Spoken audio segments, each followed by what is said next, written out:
of how to make every American person interact with the Federal Reserve System. So they created districts, okay? The districts are associated with the Social Security Department, and the Social Security Department within those districts goes to the main Federal Reserve branch. So if you get out your Social Security card and you look on the back, you will see a letter. Some will be A, J, H, I, J, there's different letters for it. And that's the corresponding district bank that you're a part of. So there's Illinois, there's Chicago, or there's Illinois and the Chicago Reserve Bank of Illinois, right? Which is G. And then there's the rest, the other big one, I think it's San Francisco, is where the other one is. Anyways, I don't have it right off the top of my head. But that is where your corresponding account has been created. Okay, so these accounts in these districts are what keep record of all of the individuals in America. And as long as you have an account and a number assigned to you, you're able to intercede with the Federal Reserve System. Now, the Federal Reserve System has control over commerce. Right? So, and it's also the taxing authority, or the taxing authority arm of the Federal Reserve is known as the IRS. They're kind of the ones that hit over your head. So I don't want to get too boring with this. I just want to give you kind of high level of how this is working and how they intercede, because there's some people in here that are international from Australia, the UK, and all that. So this is kind of for you as well as the Americans. So if you have an account, you can now operate in commerce. That's basically what it was. Like, hey, if you want to come to America, you want all the benefits that we have, you have to be in commerce, right? The commerce is basically the movement or circulation of energy all over the world. So you have an account within these districts. They communicate with the greater Federal Reserve system. They assign you a number and also an account correlation of what district that you're a part of. And then from there, you're able to operate in commerce. And now you utilize that number for everything. You utilize it to open up bank accounts, to do job applications, to get government benefits, for everything. And that Social Security card is everywhere. So what does the Social Security card actually extend out to you? What does it actually extend out to you? Well, it extends out two things. And this is what the whole helm of this movement is based off of, is these two things. If you have a piece of paper and a pen, write down these two things, because I'm going to bring it up not only often, but you're going to bring it up in future conversations with family members and friends. Laura's ready. She's like, okay. So the first is benefits and liabilities. Benefits and liabilities. That's the whole system of the private. That's the two things it hinges off of, is benefits and liabilities, right? If you want to receive a house, a car, a credit card, you want to put your kids through school or anything like that, those are all the benefits. So you exchange that through commerce, which is really contracts, in order for an exchange of liability to be extended that benefit. The whole rule, or the whole game of being in the private, is choosing a process out of the thousands of processes you hear on YouTube, and really try to figure out what gives me the most amount of benefits with the least amount of liabilities. Does that make sense? That's pretty simple enough to understand, right? So I'm here to point out what has the highest liability. The highest liability. The only thing that gives you the highest liability is when you do a deal with Satan. Satan is probably the worst person to look out for your best interests. Satan sits at the top of the Federal Reserve System. Well, Paul Michael, that sounds pretty conspiratorial. Now we gotta figure out where this web leads into. Where does the fake money lead? Okay, the fake money leads into foreign jurisdictions. Okay. Satan is not just in the United States, but he's all over the world. And he has a foreign bank that he instituted all over the world. And as we learned in the last video, he does it in three ways. He does it through the economy, through the bank. He does it through the military of the United States, and he does it through the Vatican to control the religion. Okay, so all Satan needs is just to make make slavery convenient. That's his whole plan. That's pretty much it. If he can make slavery convenient for you and exchange your slavery for a privilege and a few benefits, then he's got you. And he knows that human behavior is, hey, people want things immediately. We're impatient creatures. So he set up a system where he says, okay, I know how to make it really simple. I'll give everybody a number and I'll assign everybody an entity that's their actual name, so they'll never forget it. And then they'll just sign their name, put the number on all of the contracts, and now you're held all of the liability for the house, the car, or anything that you receive a benefit from. So in order for us to really dive into how do we get into the private, not only really quickly, and remove this liability as soon as possible, so we got to stop using the social security number as soon as possible and replace it with an entity that we control but have no ownership over, because ownership means liability. So the first thing that you need to realize, or one thing that we need to discover, is it really possible to go your entire life without using the social security number any further? Well, you should do the best you possibly can. There are a lot of instances where you may have to enter in the number, especially within the Federal Reserve System, like if you're getting an EIN number. Other times, it's going to be requested of you through private corporations like vendors, banks, and credit unions, right? But the idea here is when you use it, you're not utilizing it to assign yourself liability. That's really the end game. A lot of people, we get so hooked into, oh, I can't ever write this number down again. How do I get out of it? When really it's just knowing when to write down the number when it's necessary. I had one friend of mine where I was into this movement. And also, if there's another person on the channel where he rescinded the social security number. Basically, he's like, I don't want it to be a part of it. I want to rescind it and everything like that. He also rescinded the birth certificate. He also rescinded his passport. He rescinded his driver's license, and so on and so forth. That made life very difficult for him there afterwards. And I would say that he just didn't have the correct understanding at the time. And the understanding is that this is your account. It's yours. It was assigned to you for your benefit. It's not something inherently evil. It's just a tool that's used to get you to contract. That's all it is.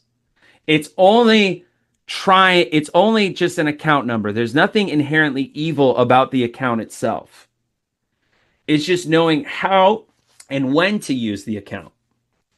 And you use the account to create your private entities. That's why the fastest way to remove liability is to create your business trust. Okay? Once you create your business trust, you utilize its EIN number or its Dun & Bradstreet number as the number in commerce from here on out. And you use the name of that entity on all of the contracts in order to separate it. This is a simple enough concept. It's a simple enough concept, but it's the great debate of our movement. Unfortunately, when I go on when I view other channels, just sometimes I view what other people are doing. Unfortunately, the biggest argument is who has the best process and what's the first step in the process. A lot of you kind of gave in your opinions about what step one is. What I want to do is I want to bring us back to our foundation and basics and think about what it is that we're trying to do at a very high level. So then that guides us in the correct direction where to go forward. Okay. So when we're looking at the academy courses, when we have I Want Remedy Now, we have Operate Private. I actually have an Operate Private right after this course where we're talking about separating real estate and all of that, and talking about private membership associations. And then we have the SPC and the status correction, right? Some of you have consultations with me or ask me questions in class. Paul Michael, where is my starting point? My starting Everybody's starting point is always masterclass and doing the 3 steps because it's the fastest way to get you to remove liability in the biggest way. But then you might be asking yourself, well, what should I do next? Should I continue into the business credit? Should I do I Want Remedy Now? Should I do Operate Private? Should I do the SPC and the status correction? Where do I go there? You need to be able to evaluate what your highest liabilities are currently. That's my answer to you. Is you have to be able to say, what am I experiencing right now in my life that is, my pain point and that I'm liable for, and how do I remove this liability as soon as possible? And from there, as you start shedding all of this liability from ownership of your house, ownership of your car, ownership of the credit reports, ownership of student loans and stuff like that, and we shed all this liability out, then you're really free. Then you're really free because now they have nothing over you. And then that's really all it is to do in the private is it's constantly dodging these different things. Being a mother or father and you're trying to teach your kids this, it's sometimes hard to get them to care about this, in later age, especially if they're 15, 18, or 20 years old, because you have to tell them to do something that you taught them not to do their entire life. It's a different way of operating. So the best way to get your kids in your private into the private is really to start early. At the best case scenario is you have a child, you know about the truth, and you don't get a birth certificate. You don't even start that straw man. But you still record their birth in your Bible, right? And you have your own records of your child's birth. Then you write an affidavit and you say, hey, I'm going to write an affidavit that the child was born this day, this time, and I'm going to get it notarized.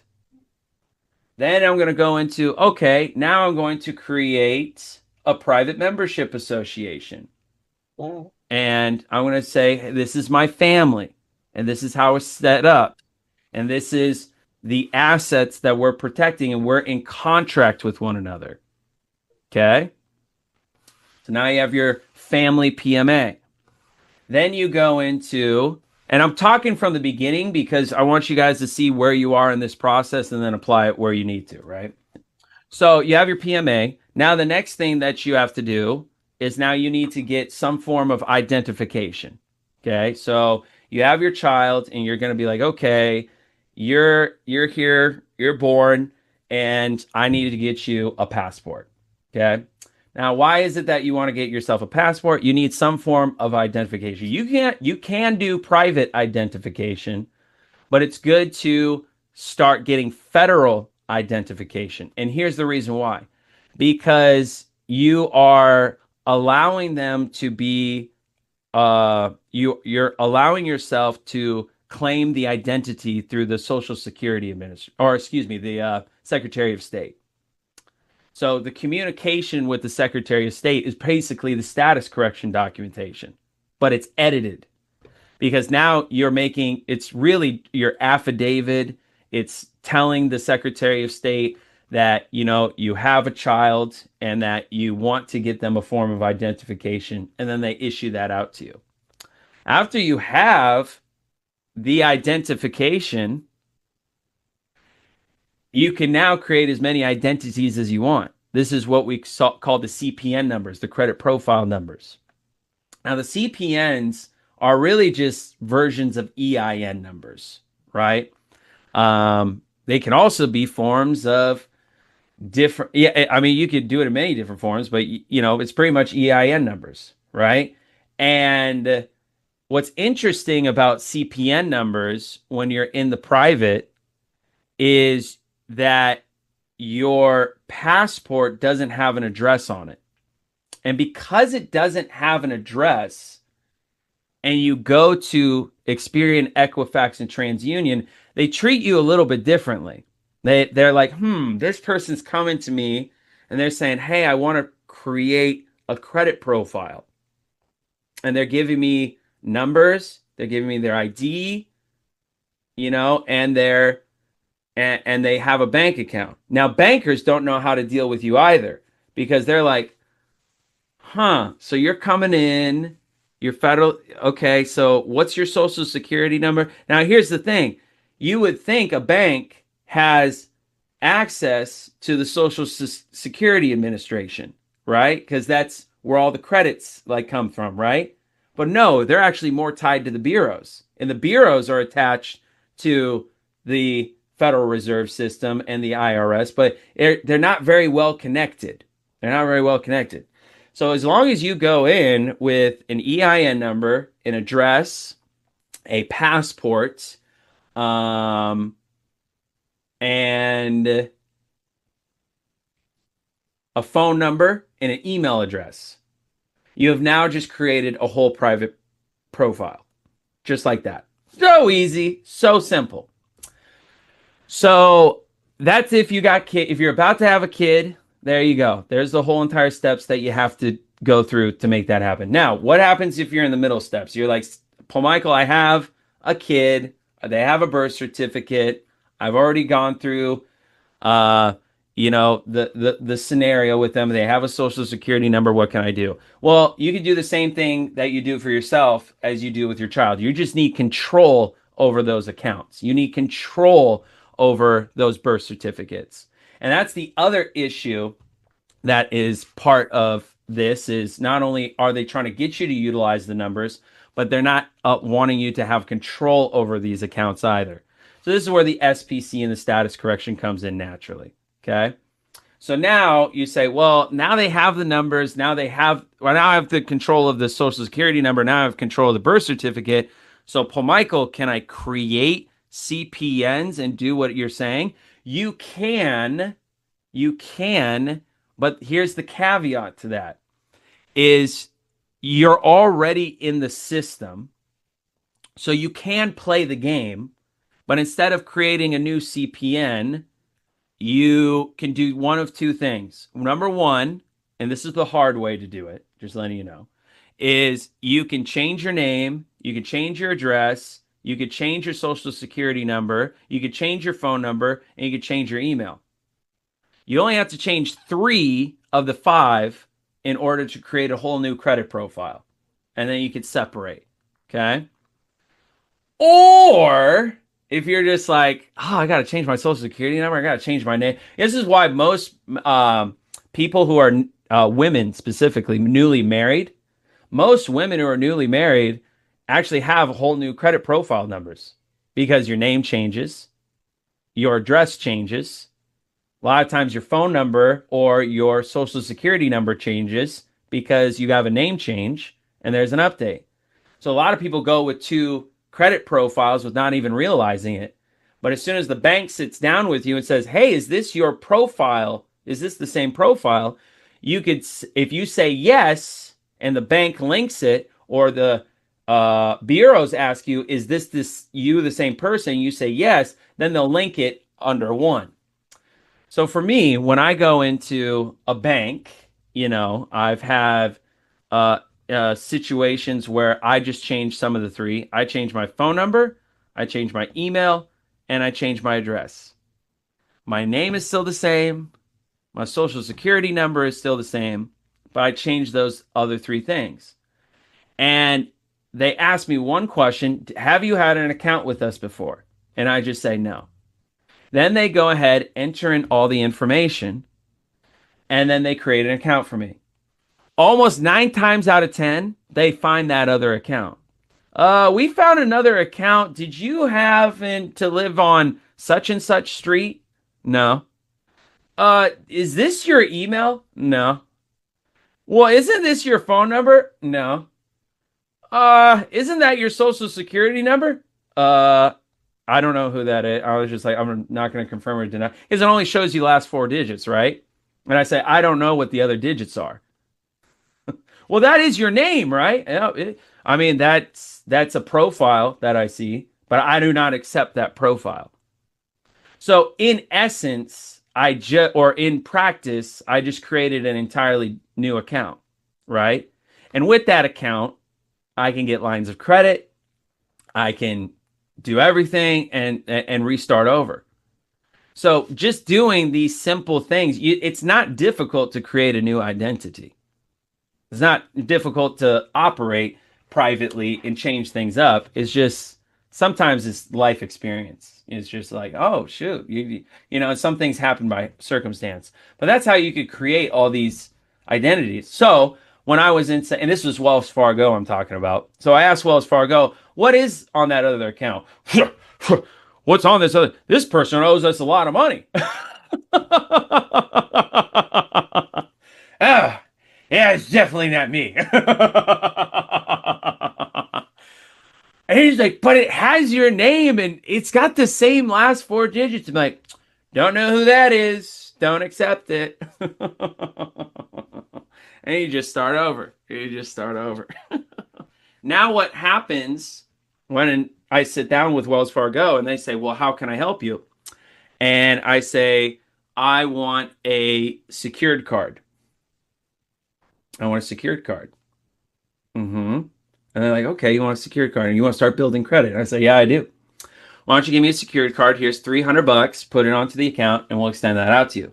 Now, before I went into the bank, I went and updated my three bureaus, my account information to the new email. Now, you can do it one of two ways. You don't have to do it this way, but you can't, so it's a little bit different.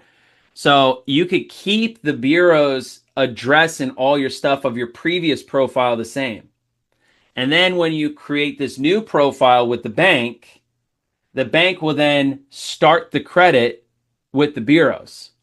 Now, the tricky thing is that the bureaus really do try to link everything to a social security number. However, it's still the same rules of the three. If you have any three things that are different, it creates a whole new profile.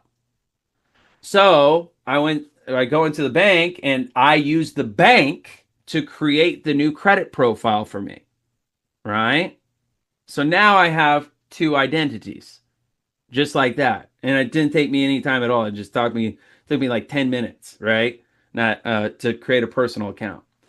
And I made sure that my only identification that I provided was the passport, because the passport's the only form of identification that doesn't identify an address. Does this make sense? Am I making sense? Am I going too high level? Okay, I'm just making sure.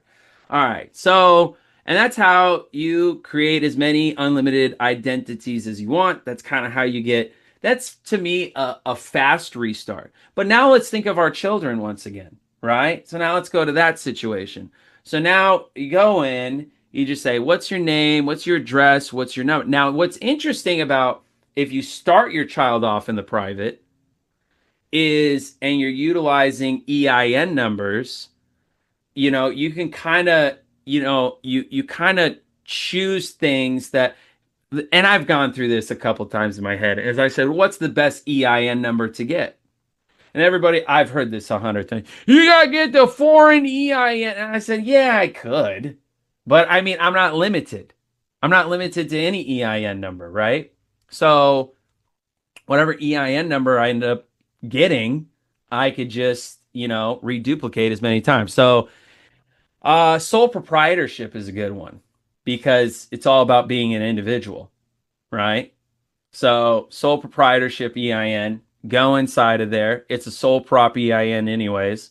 And then that's the number that's hit up to the bureaus. Now the bureaus have to examine the account now because everything is brand new, And so, and then you go inside of there, but they will eventually create the bureau account, and then there you go. Now you can start over, do it. Now, if you want to create a new identity again in the future, you got to go to a different bank. You got to talk to a different person and go through the same process again. And you have to have a different address, but and this is how you just keeping it moving down the line. You'll get an iPostal address. It'll still be a suite number and all of that. But sometimes, you can change it. Like, for example, when you look at an iPostal number, what do you see? You're on 600 First Avenue South, and then it says your suite number, and then it says your PBR number, your private mailbox number. So private mailbox number, PMB, yeah, private mailbox number, PMB. Thank you. So so you replace PMB with APT. What's APT? Yeah, that's a part action. So yeah, the PMB is then the APT, and it'll still arrive to the destination properly, and then that's where your bills will go, and then you'll have mail forwarding regardless to the residence you're actually residing at. Easy as it is, it's a little, they're gonna find out. They're gonna know. They're gonna be like, "What the heck, Paul? Why do I have three accounts here with your name? I don't know who keeps opening up these accounts. We gotta check our cameras. Where? Well, I don't know."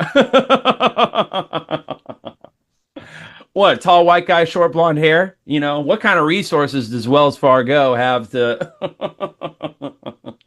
He keeps creating an account. And I'm just like, well, if you're that worried about it, why don't you just not do business with me? Well, we want to do business because that's how we make money is lend. So I'm not going to not take your business. Yeah. So, anyways, now where's the gray line between what this is and what bank fraud is? What's the difference between the two? So bank fraud is where you deceptively present yourself in an untrue manner with an untrue identity that is not actually you. And to utilize that identity in order to scam someone or harm someone else or have ill will and intent to scam the bank. Okay? We do not want bank fraud. So you want to be forthcoming about all of the information that you provide. And you want to be able to prove it. And you say, yep, this is it, and go from there. Some of you will run into one issue, which is a bill. A bill! You're going to be like, wait, I want a bill to show that you live at this address. Have you ever experienced that before? Like they just want proof of it? So to get over the bill situation is you write out a lease agreement and write that lease agreement with yourself. You can have it notarized or not have it notarized. It just needs to be signed. And the lease agreement is essentially between you and a company or another individual to show, hey, I am renting this apartment, this whatever, right? And then that will more than suffice the situation, so you don't have to have an electric bill or anything like that. So now you got your paperwork.